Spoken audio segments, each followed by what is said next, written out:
Chad here with my second Coven creation, and this time I'm bringing you borderless water features. So, if you're like me, I really dislike seeing ponds on top of hills or rivers with banks going up either side before dropping back down into water. I wanted to find something that looked more realistic when just dropped anywhere on top of the table.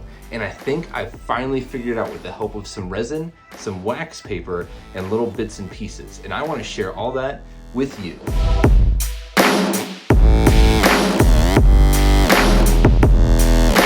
Start by showing you the materials I use, starting with this Dr. Crafty resin I bought from Amazon for about 16 bucks. Some dark tile grout, a little bit of tile grout mixed with some sand that I found outside, some Army Painter grass tufts, and Army Painter leaf litter, and both of these are going to be used to mimic a natural scenery. So I started this off by using my dark tile grout to make the base of my water feature. I like tile grout because it mimics dirt a lot better than sand because it's not as coarse. And to keep it to not being as coarse, I use this screened mesh to get out all the clumps. And then I use this plastic bag to kind of pat it down and make a level surface. After I got done with that, I went ahead and used that leaf litter I showed you from Army Painter, and I'm going to put that around the edges, and this is going to mimic what you'd see in real life. Before the water gets too deep, you'd be able to see the leaf around the edge of the water.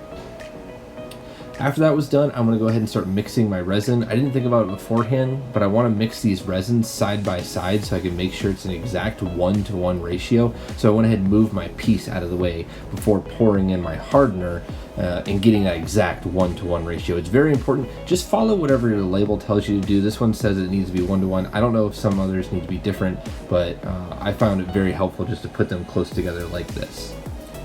I've always seen folks pouring in the hardener and the resin at the same time, so I went ahead and did the same thing since this is the first time I'm using it. As I was mixing it, I also realized I wanted to add in a little bit of tint to my resin, so I grabbed some Liquitex Burnt Umber ink and added in 2 drops to this 7 milliliters of resin here. I would always suggest adding less and then moving my way up, as opposed to starting with adding more, because you can't take any out after you put your drops in there and then you would have wasted it.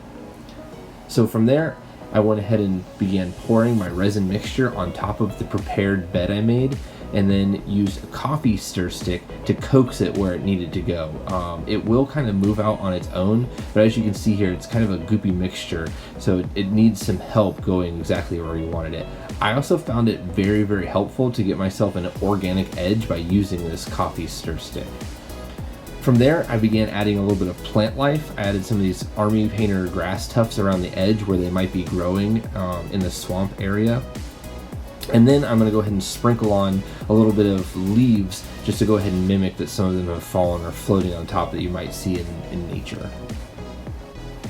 I have some Green Stuff World laser cut lily pads here that I went ahead and added onto my resin while it's still wet. That way they could submerge a little bit. In the future, I may have painted them up a little bit more and maybe waited just a little bit longer so they could float on the surface a bit more, but they still came out great.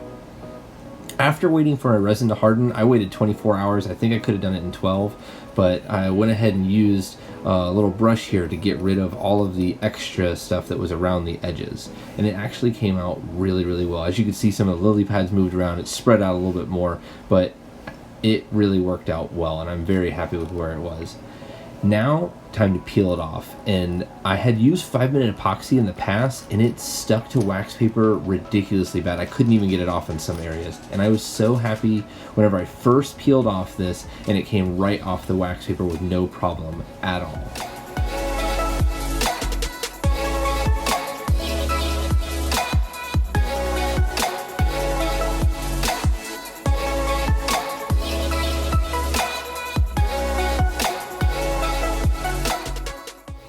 Having an idea in my head that finally comes to fruition is so rewarding.